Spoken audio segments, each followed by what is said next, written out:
बच्चों, हम कक्षा 6 की गणित पाठ्य पुस्तक का अध्ययन कर रहे हैं और आज हम शुरू कर रहे हैं हमारा चैप्टर नंबर 5, जिसका क्या नाम है बच्चों? प्रारंभिक आकारों को समझना। बच्चों, आज हम इसका पहला भाग शुरू करने जा रहे हैं, जिसमें हम इसके परिचय पढ़ेंगे, यानी हम पढ़ेंगे कि प्रारंभिक आकार कौन कौन से हैं और उनको समझेंगे। ठीक है बच्चों, तो अपनी कॉपी पेन साथ लेके बैठना है और अच्छे से समझना है। बच्चों देखो, सबसे पहले हम समझेंगे रेखाखंड क्या होता है। बच्चों, हमने पिछले अध्याय में पढ़ा था कि रेखाखंड किसे कहते हैं? दो निश्चित बिंदुओं को मिलाने वाला रेखा का एक भाग रेखाखंड कहलाता है।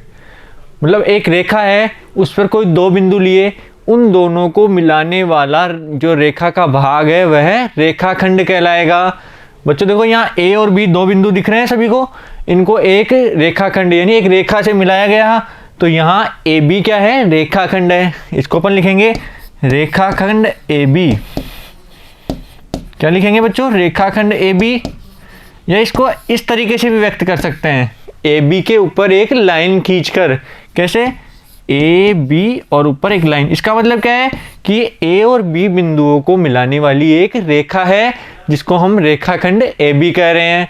ठीक है बच्चों, जैसे कोई रेखा है, इस पर एक बिंदु है सी और एक बिंदु है डी, तो यहाँ सी और डी को बीच में से मिलाने वाली जो रेखा है ना, यहाँ से यहाँ तक, इस बिंदु से इस बिंदु तक जो रेखा मिला रही है, तो ये कहलाएगा रेखाखंड सी डी।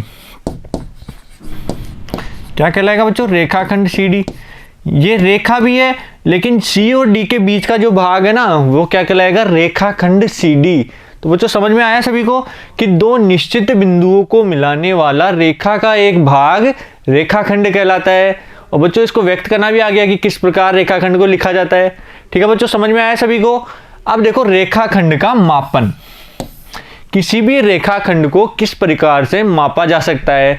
उसकी लंबाई, क्योंकि रेखाखंड क्या है, इसकी लंबाई निश्चित होती है, तो उस लंबाई को कैसे माप सकते हैं? कैसे पता चलेगी रेखाखंड बड़ा है छोटा है, इसकी लंबाई कितनी है? तो बच्चों इसके कुछ तरीके हैं। बच्चों देखो, प्रत्येक रेखाखंड का माप एक अद्वितीय संख्या होती है। ठीक है बच्चों, ये बात सबके समझ में आई कि प्रत्येक रेखाखंड का माप एक अद्वितीय संख्या होती है, क्योंकि वह दो निश्चित बिंदुओं को मिलाता है, तो निश्चित बिंदुओं के बीच की दूरी तो हमेशा समान रहेगी या फिक्स रहेगी। तो रेखाखंड का माप भी अद्वितीय संख्या होती है, जो उसकी लंबाई कहलाती है। जो वह दूरी क्या कहलाएगी? रेखाखंड की लंबाई। तो बच्चों उस लंबाई को कैसे मापते हैं? तो सबसे पहले तो देखो, देखकर तुलना करना। किन्हीं भी रेखाखंड का मापन कैसे करते हैं कि देखकर तुलना कर सकते हैं। देखकर तुलना कैसे करेंगे? जैसे बच्चों दो रेखाखंड दिख रहे हैं सभी को, ए बी और सी डी। दो रेखाखंड है ए बी और सी डी। अपन क्या इन दोनों को देखकर बता सकते हैं कि कौन सा रेखाखंड छोटा है और कौन सा रेखाखंड बड़ा है? तो बच्चों ऐसे अगर रेखाखंड में अंतर ज्यादा हो ना, रेखाखंड की लंबाई में अंतर अधिक होता है, तो हम देखकर भी बता सकते हैं कि कौन सा रेखाखंड ज्यादा लंबा है और कौन सा छोटा है। तो बच्चों इन दोनों में बताओ, ए बी और सी डी रेखाखंड में बड़ा कौन सा है? बड़ा हमें दिख रहा है कि ए बी रेखाखंड बड़ा है और सी डी रेखाखंड छोटा है। तो बच्चों हम देखकर ही बता सकते हैं कि ए बी बड़ा है और सी डी छोटा है। इस प्रकार बच्चों हम किन्हीं भी दो रेखाखंडों को अपने आंखों से देखकर ही बता सकते हैं कि कौन सा छोटा है या बड़ा है। लेकिन ये कब बताएंगे?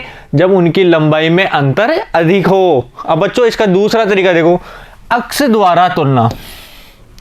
अगर बच्चों हम देखकर नहीं बता पाए, जैसे देखो ए बी और सी डी दो रेखाखंड है, इन दोनों की लंबाई लगभग समान दिख रही है, हमें देखने में पता चल रहा है कि ए बी और सी डी तो लगभग बराबर से ही है, लेकिन इनकी लंबाई को कैसे पता चलेगी कौन सा लंबा है कौन सा छोटा है?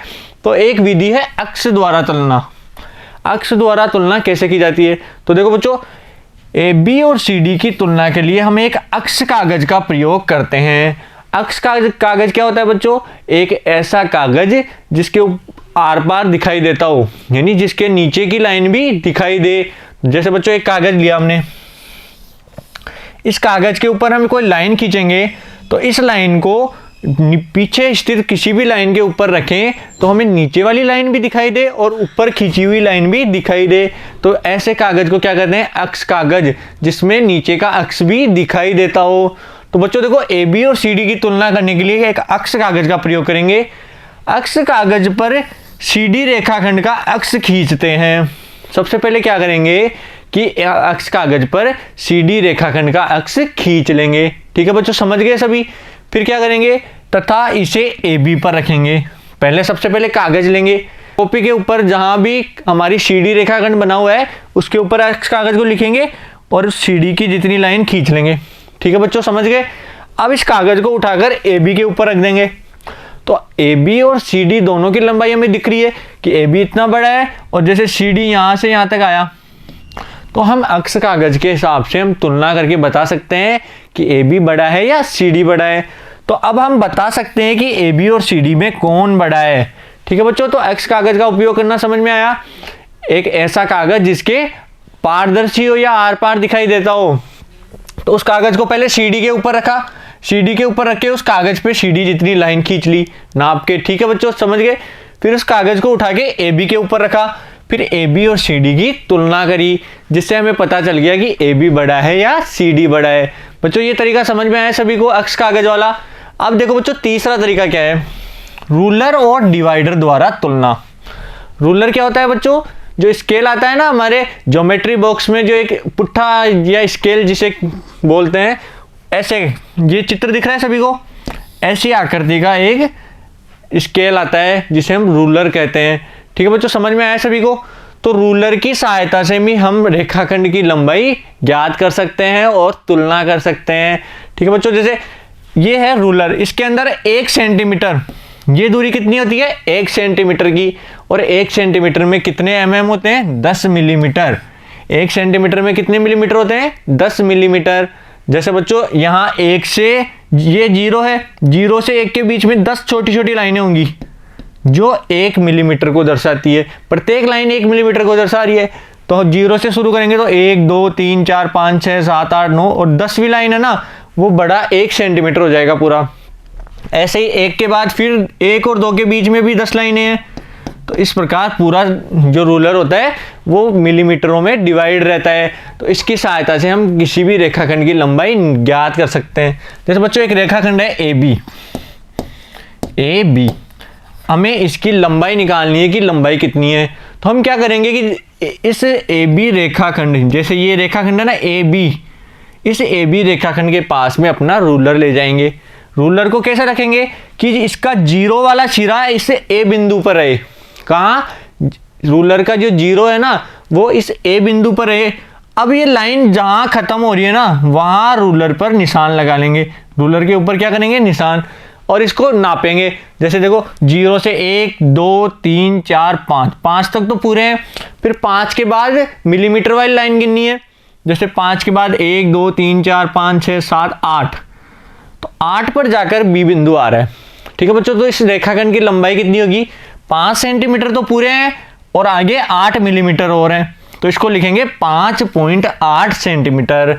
तो बच्चों ए बी रेखाखंड की लंबाई कितनी आ गई 5.8 सेंटीमीटर। ठीक है बच्चों, समझ में आया सभी को रूलर से कैसे नापते हैं।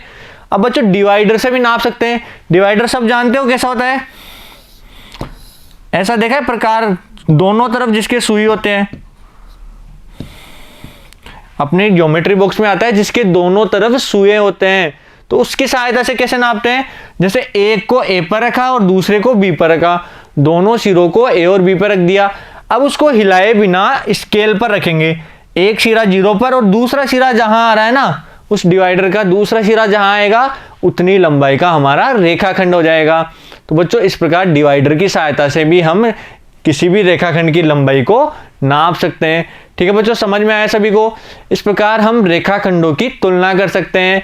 पहला तो था देखकर तुलना करना, फिर अक्ष द्वारा तुलना करना, अक्ष कागज द्वारा, और तीसरा है रूलर और डिवाइडर की सहायता से तुलना करना। और बच्चों आशा करता हूं आप सभी को समझ में आया होगा। बच्चों अगर फिर भी कोई कंफ्यूजन है तो आप वीडियो को शुरू से दोबारा देख सकते हैं। ठीक है बच्चों, अब अगले पार्ट में हम करेंगे प्रश्नावली 5.1 के प्रश्न। Thank you.